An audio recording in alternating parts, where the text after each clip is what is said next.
heard a song, these are the generic MTV, you know, oh, you hate that word, but the MTV, these are the topics they're covering, so we'll do this and then we'll do the album. Have you ever heard a song where you could not understand the lyrics? Yes. Do you remember which song that was? Or songs, or, you know, ones that stick out in your mind? No, because since I never heard the lyrics, I can't remember what the song was, but I've heard many songs that I haven't, and I've been aware of it because, as I already told you, 5 years of the theory of speech communication, you're very, very aware of people not eloquently pronouncing their words. And you make a real point, don't you? Of yeah. And I do, especially when I sing, because I hate that when a line goes by and I can't understand it. What's the first song you ever sang? Song with my grandfather. You Don't Want to Hear It. Are you sure? It's a totally country song that's... I want to hear it. Can you sing it, or are you... Yeah, I can sing a little of it. Okay. Sing a little of it. Goes, are you mine all the time? Stay up with me through the night. Will the love light always shine in your eyes just like in mine? Will you share the good and bad? Bring me joy when I am sad. Tell me, darling, are you mine and only mine? I love it. You know about all the memorabilia auctions at Sotheby's and Christie's. And what do you think of the idea of selling rock and roll, items from rock and roll as memorabilia? I think it's fine if it's okay with the artist. I don't think it's fine if they were stolen, or you gave something to somebody as a present, and the next thing you know, they're on auction at Sotheby's. Or if mostly I hate it if somebody just comes in and says, I'm just gonna kind of borrow this, and you think it's going on their wall, and the next thing you know, it's been hawked. Have you ever bought anything at one of those auctions? No, I've never even been to one of those auctions. Would you? Is there anything you'd like to buy? Like, you know, Jimi Hendrix's smashed guitar just got like $65,000. I would not buy a smashed $60,000 guitar if it belonged to Benjamin Franklin. I don't think he smashed his guitars. He didn't smash his guitars, or a clock, anything. I wouldn't know. Do you think that's ridiculous? I think it's ridiculous. And I mean, unless you're just really a nut about having stuff that belonged to a certain person.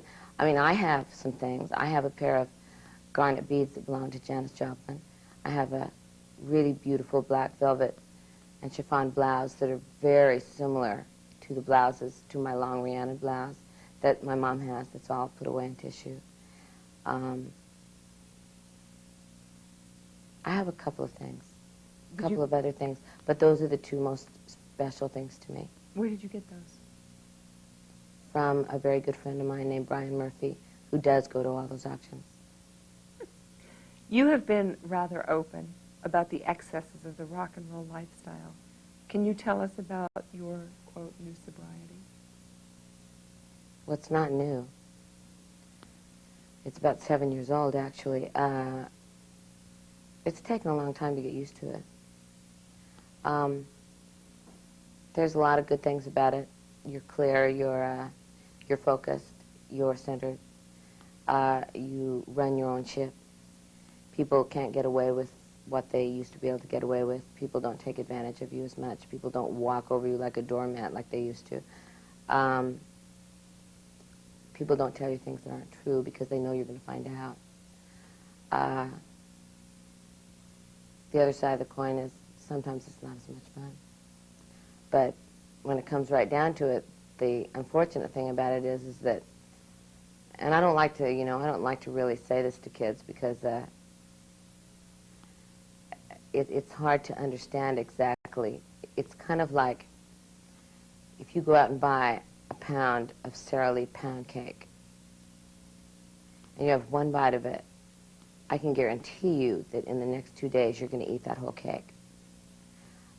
And then you're going to have to eventually stop, or you're going to turn into a 500-pound person. If you do these things that are oh so much fun, you're eventually going to have to quit, or it's going to kill you. So if you start, you're going to have to stop. So for me, I don't like to stop.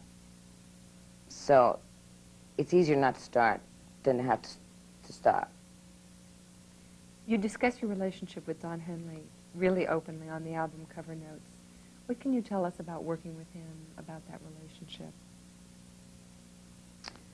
Well, Don always treated me very special. He always kind of treated me like we were married in a strange sort of way. He still does whenever I see him. I think he found in me something that he has not probably found since, and that was somebody that was it was 1976. This was right after the beginning of, when Fleetwood Mac really made it, and the Eagles had been big for a long time. So he found a very different kind of girl in me than in most of the women that he was used to hanging out with, and we had a very special relationship because of that. This fall, a new law may take effect that will severely tighten visa standards for foreign artists to enter the United States to work. Have you heard about this law at all? Well, what it would probably do is cut as much as 2/3 of the new artists who are able to come into the United States to do tours, to do fashion, if they're models. What do you think of a law like that? I don't know why they'd make a law like that. Close shop. Keep the To American. keep everything in here? Mm-hmm. Well, they may have less people here, but they're certainly going to have a lot less cool things around. There's talk that some other countries are going to retaliate by not allowing American artists to travel to Europe, Australia. How would you feel if you saw that kind of thing happening? Well, that would really be a shame, wouldn't it? To not be able to take your music to Europe or to Australia or to Japan or to wherever, because that's part of the fun, is touring the United States and then going to Europe and following it up there, and going to the different countries and playing for different people that you are very different from you are, and I think that would be really sad. I'd hate that. Have you heard anyone new lately, new artists that really made your spine tingle?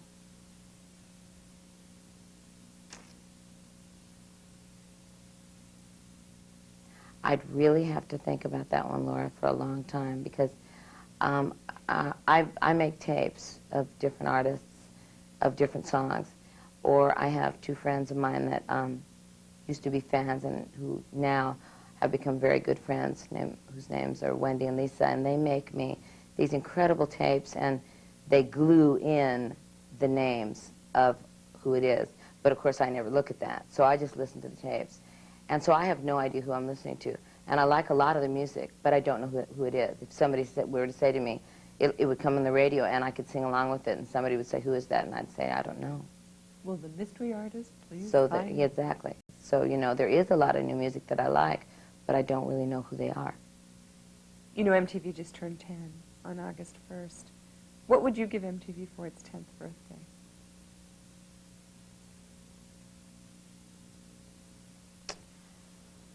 Well, I would probably write them a letter about the first year that they came out, about sitting on my bed, at the end of my bed, like this, watching MTV. And watching it constantly. I mean, constantly. And thinking to myself, I love my MTV. I want my MTV. And it was really, really, in the very beginning, it was really fun because none of us really knew if it would really make it. And it was an amazing gamble that they took. And I think they were very brave for taking that gamble, because now it's become such a part of, sometimes I wish that they would go backwards a little bit. But, who goes backwards? Everybody, everybody has to progress. I have to progress. I have to keep doing new things, so I can't expect MTV or anybody else to stay the same. Who would you nominate as the king and queen of MTV?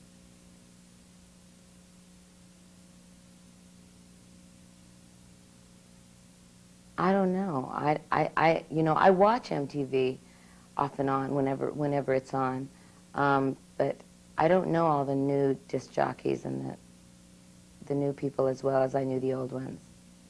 I would have said before, I would have said Nina Blackwood, and as far as the guys go, unforgettable. I don't know who I would have named as the king. The only guy I knew there was Mark. His name Mark. I knew him very well, so I guess I'd have to give Mark the kingdom. You know, the first song they ever played was "Video Killed the Radio Star," which is one of my very favorite songs. Did video kill the radio star? I think video has had a lot to do with killing the video star. I think that it's not necessary. I think that, again, I think that videos can be good enough that they can really help the radio star. I think when videos aren't good, that they really hurt the radio star. I think if you see a bad video and you turn on the radio and you hear the song, you might have liked it. But if you've seen a bad video, you'll just turn it off. You'll switch channels instantly. What do you think MTV can do to exert a positive influence on the really large young audience that they have? Well, I think they can have a lot to do with how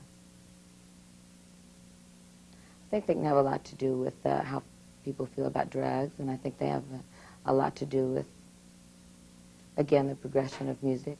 And I think that they can, you know, I think they can go through their different trends, which they do, again, just like I do. And I think it always will come back around to rock and roll. And I think that's the cool thing about MTV, is that it's always going to come back around to real rock and roll. Can you tell us about the current album, TimeSpace? What it represents to you, what it's all about? It represents to me the last 11 years of my life. It represents to me the beginning of a solo career. It represents to me being very frightened and very scared to leave a very large band. Not to leave, but to just go away slightly, even though Fleetwood Mac knew that I was only going away because I wrote too much. I had too much stuff, and it was just getting wasted. It was like, you know, I wrote 2 or 3 songs a month, and I was lucky to get 2 or 3 songs on an album every 2 or 3 years. And that wasn't enough for me, and I was very frustrated, and they knew that. And so it was either do that or completely leave.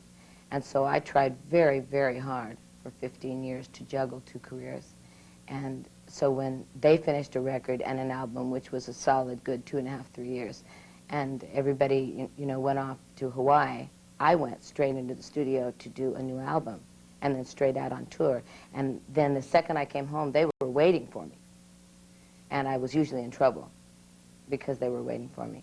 So I had to deal with them not being very happy with me for a while until they got, you know, unmad at me. And, you know, everything started, you know, and the record, you know, started to go again, and everything starts to happen. But it was pretty hard for me to juggle because, again, I never got to get any rest between. Let's talk about the single, Sometimes It's a Bitch. It was written by Jon Bon Jovi and Billy Falcon. Tell me how these 2 men brought you this song and what it meant to you. Well, I think they got in touch with some people that I know and offered to write a song for me, and that everybody thought that it was a good idea, and that the relationship between myself and Jon Bon Jovi and Billy Falcon would be good. And I went along with that, even though I didn't go along with one space on my album being taken up. I did go along with the fact that they might be right, that the relationship might be good. And when I first heard the song, I wasn't real crazy about saying bitch. But once I listened to the song several times, I realized that it was really a pretty good way to explain my life. And it really did tell about the tragedy, and it really did tell about the great times. And if I could sing it and interpret it right, if I could make it my song, which I did because John and I worked on it for 3 weeks, and then he was just exhausted and went away to Hawaii, and I went back in the next night and sang it, got it the first time. And then when he came home, he really liked it, and he remixed it, and he was happy. Let's talk about the video a little bit. The new video, the completed video. Tell us a bit about, how the video came about, what it means to you, how it connects to the song, that kind of thing. Well, the video pretty much shows exactly what I was talking about before. It shows the high points and the low points. There's a lot of it that shows the really sad me, and sometimes it's almost borders on tragic. And then there are the times when you can just see that I'm so happy and that this is the only thing I could have ever done. And so it overwhelms the bad part. And so it makes kind of an incredible Libra balance of what it is to do something that you love, knowing that there are going to be a lot of parts of it that are going to be very, very difficult for you. The old expression, ask the gods for what you want and then pay for it. And then pay for it. Tell me a little bit about what Jon Bon Jovi was like to work with. John's a workaholic. Jon works very, very hard. And not coming from my generation of easy come, easy go, I don't think that Jon lets go with anything. He doesn't spend an extra penny on anything, I'm sure. And I do, and we got into that several times, and I just say, well, Jon, he'd go, it costs too much money, and I go, so who cares? And he'd go, well, I care. I'm just basically a hired gun. And I would say, well, that's very romantic, Jon, but you're not really a hired gun. Let's get serious here. You're not really a hired gun. And, you're a lot more special than that. You're not just hired here. You wrote the song. And you somehow figured out how to write a song about my life. And so you're a lot more important than you're letting on. And so let's get that settled once and for all, that that's not what I think you are. So at that point, I think he understood me a little better, and I wrote him a long letter to try to explain my life to him. This is after he'd written the song. And I don't know, I think he'll probably keep that letter forever, because I told him a lot of things that I don't tell anybody. And I think that letter will become in the future something that's very precious to him. I hope it is, anyway. Bret Michaels. Bret Michaels is very, very special. Bret is an old soul. Bret's been around before. And when I first met him, I realized that I didn't care whether I liked his song or not. I liked him. And I'm very much that way. If I meet you and I don't instantly have a connection with you, then I don't really care how good you are. If I meet you and I really like you, I don't really care if you're really bad. So it's like with Bret, he played his song for me, and it was real pretty, and I instantly had an idea for a video, and of course I told him, and he instantly, of course, wanted to become a video director. And I said, Bret, let's give it 2 or 3 years before you leave, everything, and go into directing videos. But he's just, he's a little angel. He's very special. Billy Falcon. Billy Falcon was an absolute pleasure on the road. And Billy's band was a pleasure. And they absolutely, they opened the shows, they got everybody going, they did everything an opening act is supposed to do. And plus the fact that they were innocuous in I don't know if that's the right word, they were inobtrusive. Unobtrusive. They blended into the woodwork, They stayed very much out of the way unless we pulled them out. And I wrote Billy a letter at the end of the tour, and I said, I wish we could have spent more time together, but it seems like we were ships passing in the night. But someday, we'll sit down and we'll write, because I'd really like to do that, because Billy's a very special man. And there's just a look on his face. He doesn't say very much. And he just kind of leans against a post and kind of watches. And, but there's a lot, you look into his eyes and you know that this man has been through a lot and covered an awful lot of territory in his short life. And that he's going to conquer a lot of mountains. Great. That's it. We're just going to do the promos. I'll read them to you, and you can do them just like we did before. They're really short. Hi, I'm Stevie Nicks, and you're watching MTV Asia. Okay. Hi, I'm Stevie Nicks, and you're watching MTV Asia. Congratulations, MTV Asia. You're rocking the world. Congratulations, MTV Asia. You're rocking the world. I'm Stevie Nicks. Get into this time space because you're watching The Week in Rock. I'm Stevie Nicks. Get into this time space because you're watching The Week in Rock. We'll do that one more time. Just a little. Was it right, though? Yeah, it was. Did I leave out any words? No, you did not. So it was really good. You want me to reread it? Yeah. I'm Stevie Nicks. Get into this time space because you're watching The Week in Rock. Okay. I'm Stevie Nicks. Get into this time space because you're watching The Week in Rock. Hi, I'm Stevie Nicks. Happy birthday, MTV. Hi, I'm Stevie Nicks. Happy birthday, MTV. I'm Stevie Nicks, and here's my latest video on MTV. Hi, I'm Stevie Nicks, and here's my latest video on MTV. Great. That's it.